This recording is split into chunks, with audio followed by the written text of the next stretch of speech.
Bon, on va tout simplement commencer par se créer un nouveau projet. Donc, projet blank, pas de starter content, choisir le nom, ça va être Pathfinding Tuto et Create Project. On attend qu'Unreal fasse son travail.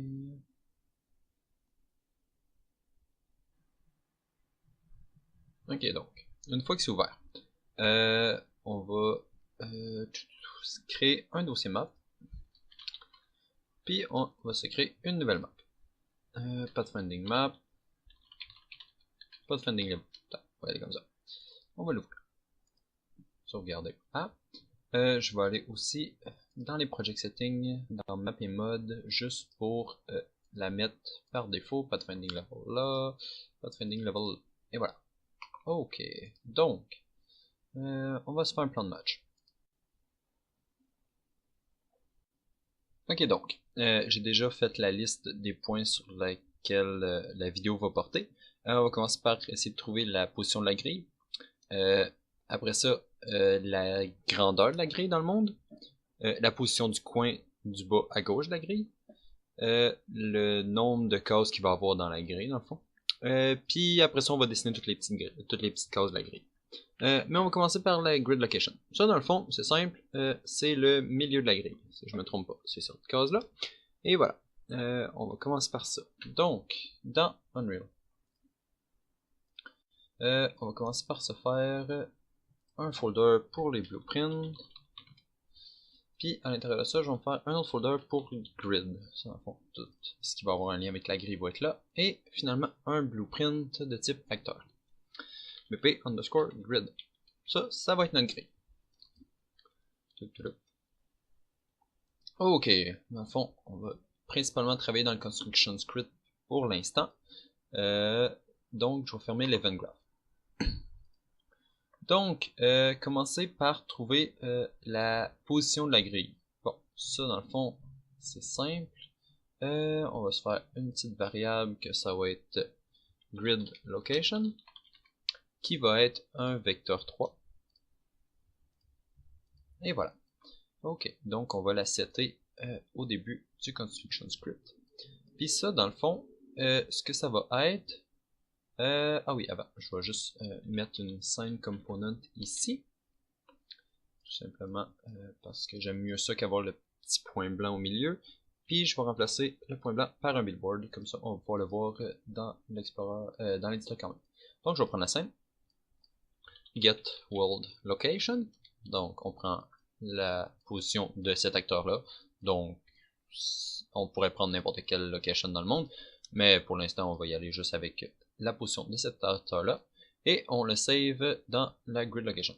Donc, déjà là, en partant, on met ça comme ça dans le monde. Et on va mettre cette variable visible juste pour pouvoir la voir ici. Et on a sa position dans le monde correspondant à la position de l'acteur dans le monde. Donc, moi par défaut, je vais juste la mettre à 0,0 parce que on va travailler centré pour commencer. Et voilà, sauvegardez ça. Donc, la prochaine étape, ça va être la grandeur de la grille dans le monde.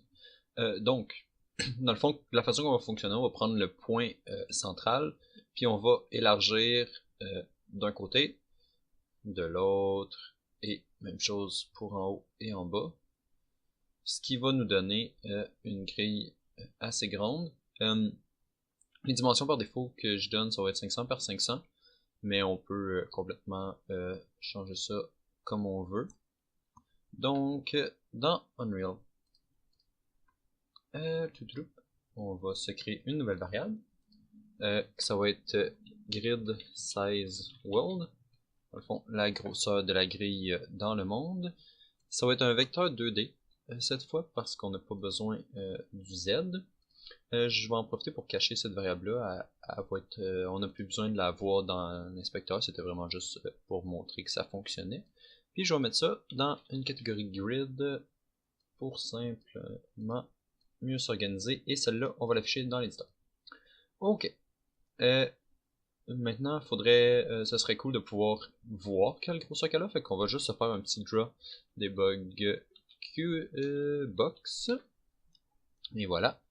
qu'on va prendre la grandeur. Ah oui, j'ai pas mis les valeurs par défaut qui vont être 500 par 500 comme j'ai dit, mais c'est facile, on peut les modifier facilement. On va splitter ça ici. On va splitter ça ici. Le center, dans le fond, c'est la grid location. Et voilà. De la façon qu'Unreal fonctionne, son gizmo il fonctionne pas comme un plan cartésien. Donc, faut juste inverser le X et le Y comme ça pour que les dimensions fonctionnent avec un plan cartésien. C'est pas nécessaire, mais j'aime mieux travailler comme ça. La hauteur en Z, c'est pas tant important, je peux mettre 5 pour l'instant, c'est tout. Puis la couleur, tiens, on va se faire une variable juste pour ça. Ça va être grid box color. Voilà.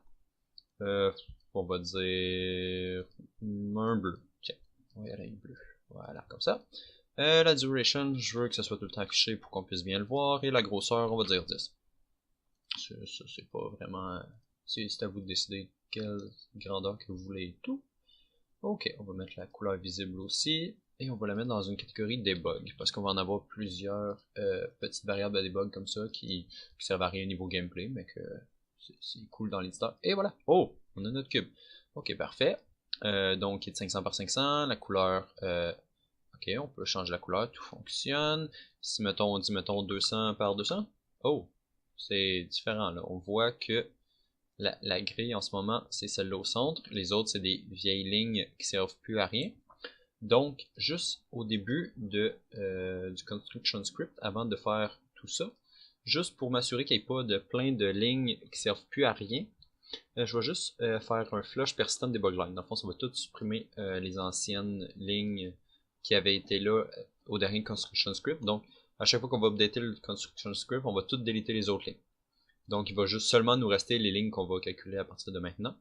Voilà, il nous reste juste celle-là. Donc, si je change la couleur de celle-là et que je le déplace cette fois, il se duplique pas plein de fois. Et si je le remets à 500 par 500, il est encore unique.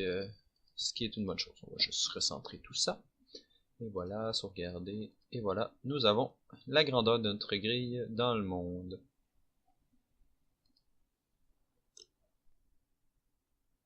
Donc, la prochaine étape, c'est de trouver le coin en bas à gauche de la grille, dans le fond, le point qui est ici. Pour l'instant, notre grille est à 0, 0, donc on va dire que le centre ici est à 0, 0. Et voilà, celui-là ici. Celui-là. Puis on sait que la largeur, dans le fond, c'est 500. Donc 500 ici, 500 ici aussi, parce que notre grille est carrée pour l'instant. Si on décide de changer autre chose, changer plus tard, ces valeurs-là vont changer. Donc voilà, si c'est un rond, ça va être différent à calculer, mais en même temps, non. Dans un rond, tu peux juste faire comme si c'était un carré par défaut et ensuite retirer les carrés les cases que tu n'as plus besoin parce que tu veux arrondir le carré. Mais pour l'instant, on va rester simple, on va y aller avec un carré. Donc, pour trouver le coin en bas, il faut prendre la position du milieu ici, puis soustraire les deux, dans le fond, les deux grandeurs qu'il y a ici. Donc, moins 500 en X et moins 500 en Y, ce qui va nous donner la position dans le coin en bas. Ok, donc, dans Unreal, comment qu'on va faire ça? Je pense qu'on pourrait se faire une toute petite fonction qui va nous le donner tout le temps, parce que dans le fond, c'est un truc qui va nous être utile souvent. Donc, une nouvelle fonction. Là, on va dire grid bottom left, parce que c'est ça qu'on veut que ça nous donne. On veut que la fonction elle soit pure et on veut qu'elle nous retourne un vecteur 3 qui est justement le grid bottom left. Grid bottom left. Et un vecteur 3. Et voilà. Ok. Donc, pour calculer ça, comme j'ai dit, on va commencer par la position de la grille, puis on va soustraire. On va commencer par soustraire, on commence par l'axe des X. Comment qu'on prend l'axe des X? Dans le fond, on prend la scène, puis on fait get right vector. Ça, dans le fond, ça va nous donner tout cet axe-là, dans le fond, toute cette ligne-là. L'orientation de cette ligne-là. Fait qu'on va commencer par ça. Fait qu'on va prendre le right vector, on va le multiplier par, dans le fond, la valeur qu'on veut retirer. la valeur qu'on veut retirer, ben c'est le x de la grandeur du monde. Donc, si on split le grid size world x, on peut obtenir le x. Voilà, fait qu'on multiplie ça comme ça. Ça va nous donner, mettons, 1, mettons le vecteur, right vector, on va dire que sa valeur était 1. On va le multiplier par la grandeur ici, ce qui va nous donner, mettons, 500. Donc voilà, on va avoir le 500 ici, si, mettons, notre grandeur était 500 par exemple. Donc on va soustraire ça, ça va nous enlever cette valeur-là ici. Donc le résultat qu'on a ici en ce moment correspond à ce point-là ici. Maintenant il manque juste à retirer le y. Donc on fait exactement la même chose, mais pour le y. Donc on copie la scène. Cette fois on fait le get forward vector, parce qu'on va avoir l'axe de haut en bas. On va, même chose, le multiplier par le grec ici, au lieu du x cette fois. Puis on va aussi soustraire celui-là. Donc, vecteur moins vecteur. Donc, on va soustraire celui-là aussi. Puis, on peut retourner ça. Donc, on prend la position de la grille, on retire le x, on retire le y, dans le fond la largeur x, la largeur y, ce qui va nous retourner le coin en bas à gauche. On va juste faire en sorte de nous afficher ça rapidement, juste pour que ça soit visuellement, pour regarder visuellement si ça fonctionne. Au lieu de faire apparaître la boîte, on va à la position de la grille, on va la faire apparaître dans le coin en bas à gauche. Donc ça va être relativement évident si elle est présente ou pas. La grosseur, on n'a pas besoin d'une grosse boîte, là, on va dire 5 par 5 par 5, un petit cube. La couleur, on va prendre une autre couleur juste pour faire mettons pour bien la voir. Là. Dans le fond, on va mettre ça aussi dans la catégorie de debug. On va appeler ça bottom left color. Puis on peut la mettre, tiens, on va mettre ça rouge-rose, histoire que ce soit différent de l'autre. On compile. Est-ce que ça fonctionne? Oh, la ligne est rendue rose. Ok, je vais juste mettre cette couleur, la remettre bleue, voilà. Oh, et voilà, notre coin est en bas, à gauche ici. Notre couleur est pas là par défaut, donc je vais juste la mettre publique. Elle est un peu petite par contre, donc on va mettre ça 20-20-20. On va y aller comme ça. Ça devrait être un petit peu plus visible, et voilà. Ok, on a une petite boîte en bas à gauche. C'est notre coin en bas à gauche. Si on bouge la grille, le coin suit. Si on la redimensionne, ça suit aussi. Parfait. On est en affaire. On va juste recentrer tout ça. Et voilà. Sauvegarder. Sauvegarder. Et on retourne là-bas. Donc, la prochaine étape, ça va être de calculer le nombre de cases qu'on a dans notre grille. Ça, on va le déterminer à partir de la largeur d'une case, dans le fond. On va diviser la largeur et la hauteur de la grille par la grosseur de la case. Fait que moi, par défaut, on va dire 50. Ça va nous donner un total de 10 cases pour la largeur, puis 10 cases de haut, parce que notre grille est carrée. La raison pourquoi ça en donne 10, c'est la même raison pourquoi que 500, que notre grille est 500 d'un côté, 500 de l'autre. Ça va faire la même chose pour les cases, ça va faire 50 d'un côté et 50 de l'autre. Ce qui va nous faire au final des cases de 100 de large. Mais la variable qu'on va utiliser, ça va être 50. Donc, dans Unreal, pour déterminer nos cases, quelle grosseur qu'elles ont, aussi, on va se mettre une petite variable, fait que ça va être tile size. Cette variable-là, ça va être un float, parce qu'on peut, on peut dire n'importe quel chiffre, même si c'est à virgule, ça va fonctionner quand même. Tile size, voilà. Moi, par défaut, j'avais dit 50. Donc, 50. Donc là, ça serait chouette de pouvoir l'afficher. On peut pas vraiment l'afficher. Il faut calculer combien on en a avant. Parce que là, on a juste la grandeur. Mais avec ça, on peut calculer combien on en a. Pour ça, je vais nous faire une fonction parce qu'elle va être très pratique tout au long, dans le fond, du projet. Ça va être grid tile Grid tile number? Grid tile number, on va y aller comme ça. Dans cette fonction-là, elle va être pure aussi. Le output, dans le fond, on veut avoir un nombre en x. Grid tile number x, puis grid tile number y, dans le fond. Ça ici, ça là, y, et ça va être 2 int. Parce que le nombre de cases peut pas être un float, même si la grandeur de la case est un float. Ok, voilà. Donc, on va prendre, comme que j'ai dit tantôt, on va prendre la grandeur de la grille. On va la diviser par le nombre, par la grandeur d'une case, dans le fond. Ce qui va nous donner deux floats. Puis vu que c'est 2 floats et que nous on veut un int au final, il faut les rounder, les arrondir pour que ce soit des int. Et là, par contre, de la façon que ça fonctionne, la division, ça va nous donner une liste de cases de 1 à 10, ce qui est bien en général. Donc, cette case-là, ça va être 1, 1, celle-là, ça va être comme 2, 1, 3, 1, 4, 1.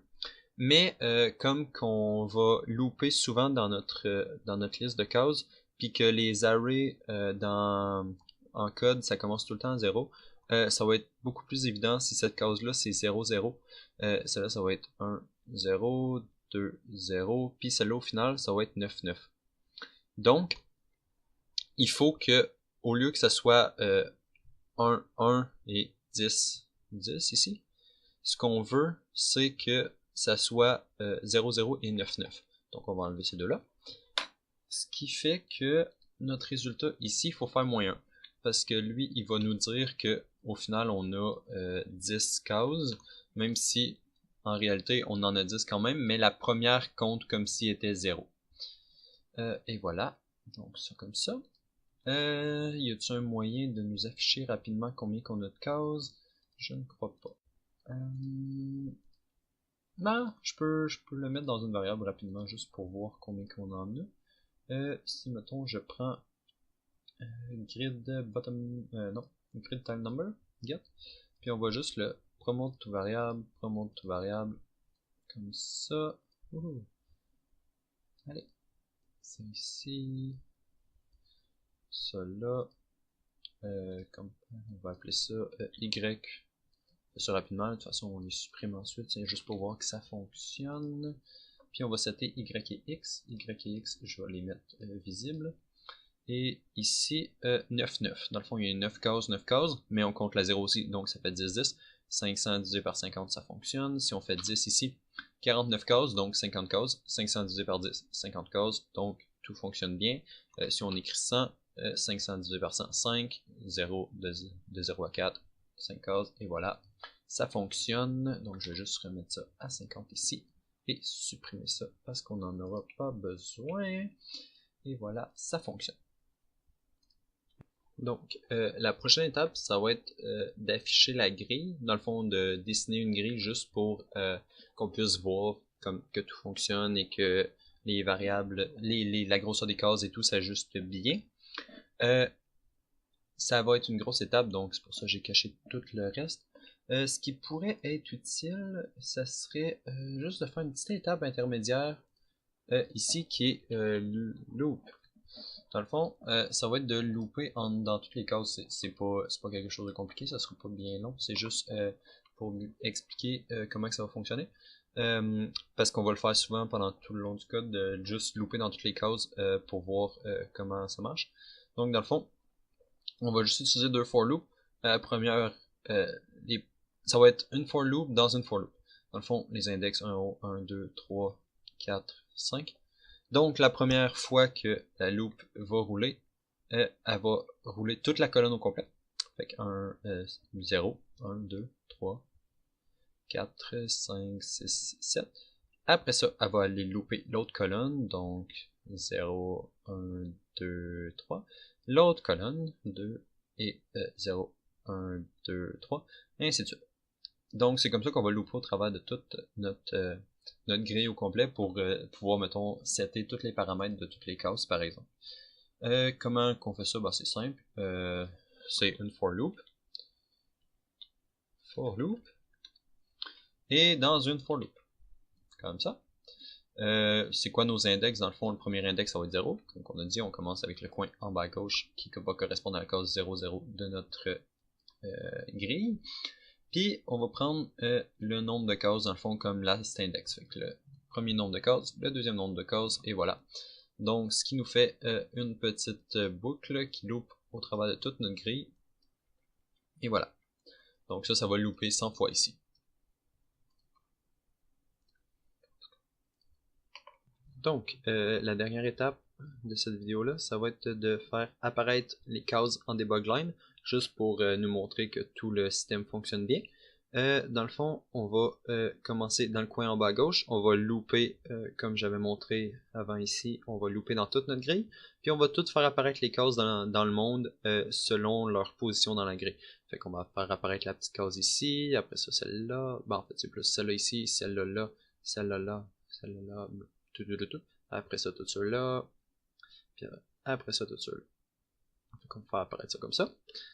Ça, dans le fond, ce qu'on va faire, c'est on va prendre la position en bas, on va additionner donc le bottom left, on va additionner la largeur, pas la largeur, mais l'index, on va additionner l'index fois la largeur,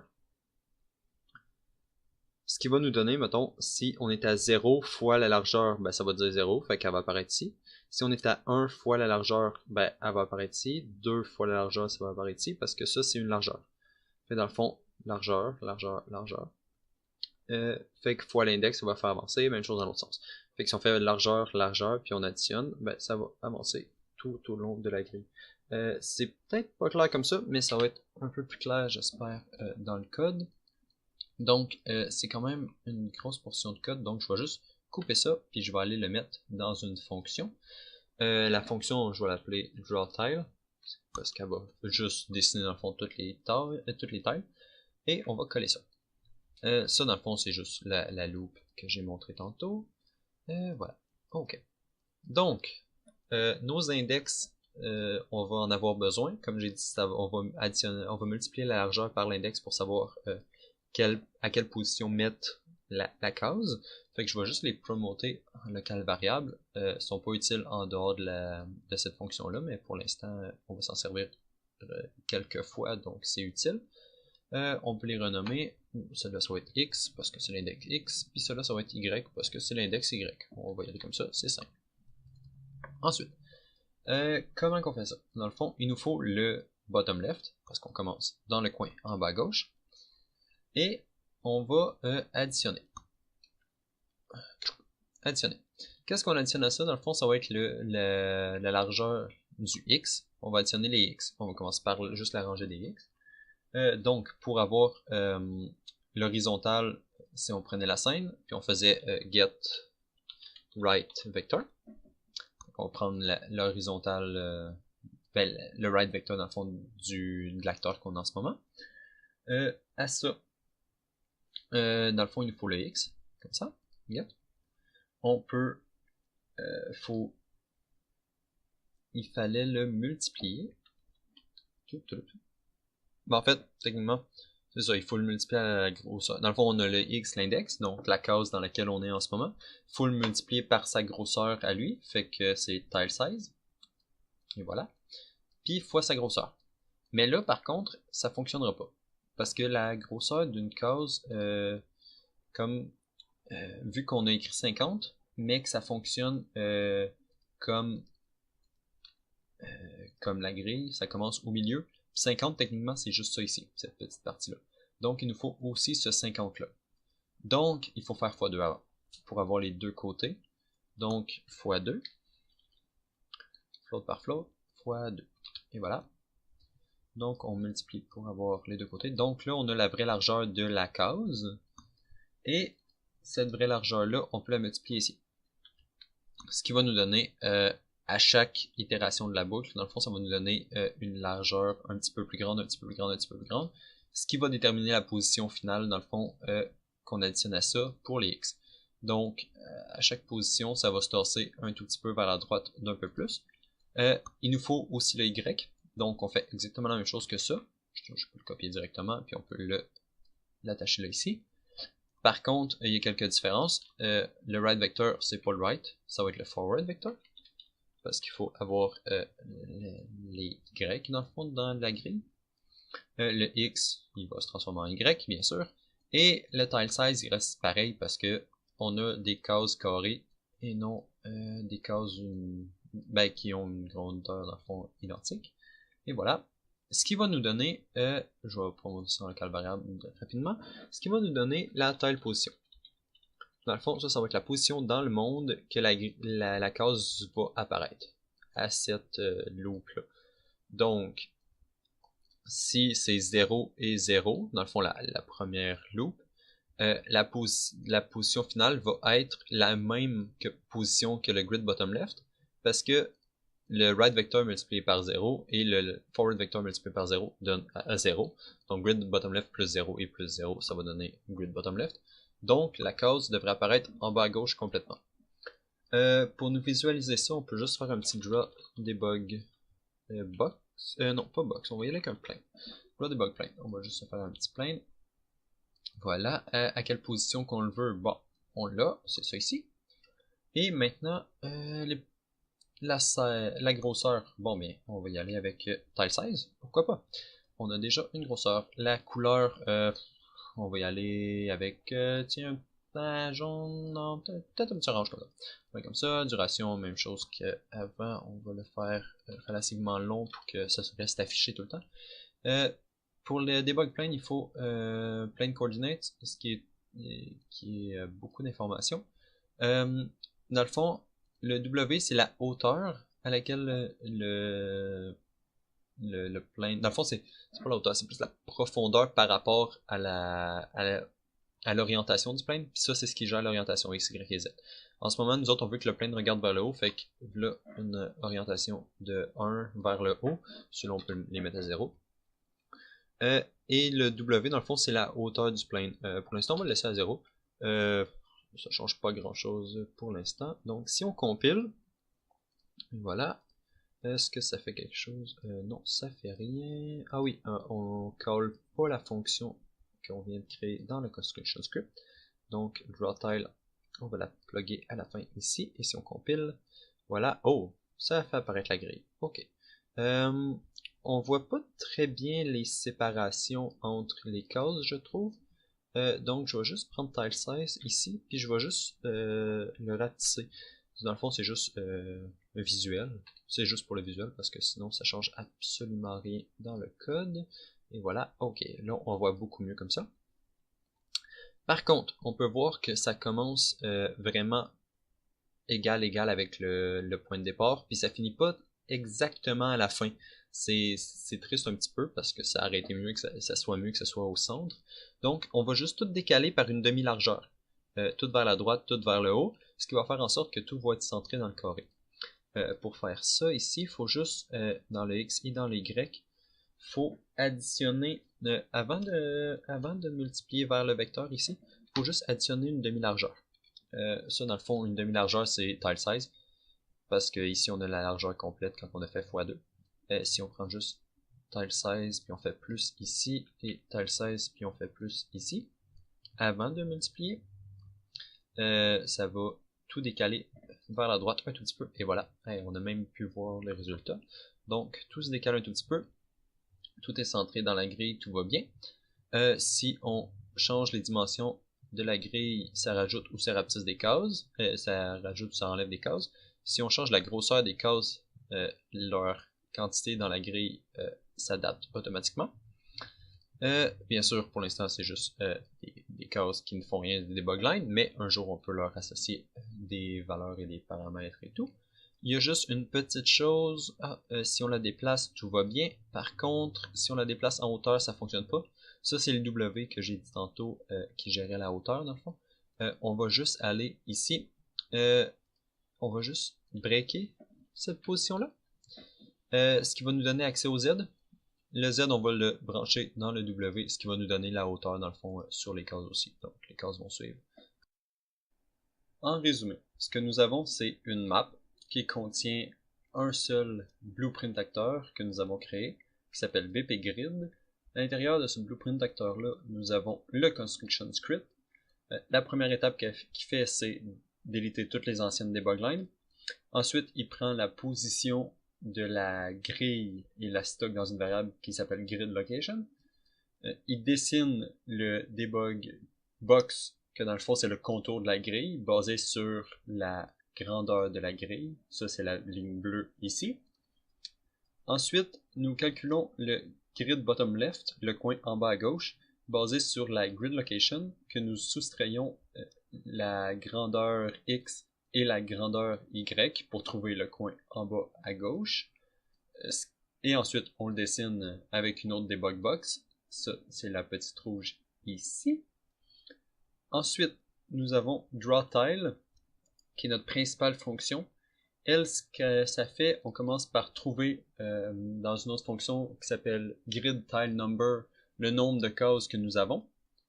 Pour ce faire, nous prenons la grandeur de la grille et nous la divisons par la grandeur de chaque petite case. Nous arrondissons ça pour que ça soit int, bien sûr, parce qu'on ne veut pas avoir des cases des demi-cases ou des quarts de cases. Et nous enlevons le dernier index pour que tout commence à 0 et se termine un index plus tôt. Donc 10 cases égale de 0 à 9. Ensuite, nous utilisons ces index, ces informations-là, ce nombre de cases-là, pour looper au travers de toute notre grille au complet. Donc commencer par l'axe des X et ensuite l'axe des Y. Pour ensuite déterminer quelle est la position de chaque case. Pour ce faire, nous partons du coin en bas à gauche et nous additionnons la valeur correspondante à chaque petite case. Cette valeur-là est calculée à partir de la direction dans laquelle nous allons, donc vector right pour l'axe des X. Nous multiplions la grandeur de chaque case par l'index dans lequel nous nous trouvons dans la boucle. Donc la première case va être au début et la dernière case va être plus loin parce que c'est multiplié par l'index. Nous additionnons aussi la grandeur de chaque case juste pour décaler un tout petit peu pour que ça soit plus centré avec le carré autour. Multiplier ça par le right vector, ce qui nous donne la position en X et calculer aussi la position en Y. Nous additionnons tout ça ensemble pour déterminer la position de chaque petite case de chaque loop. Et finalement, nous dessinons des petits planes pour juste avoir un feedback visuel que tout fonctionne, ce qui nous donne les carrés jaunes ici. Et voilà, c'est à peu près tout. On se retrouve dans la prochaine vidéo et bonne soirée.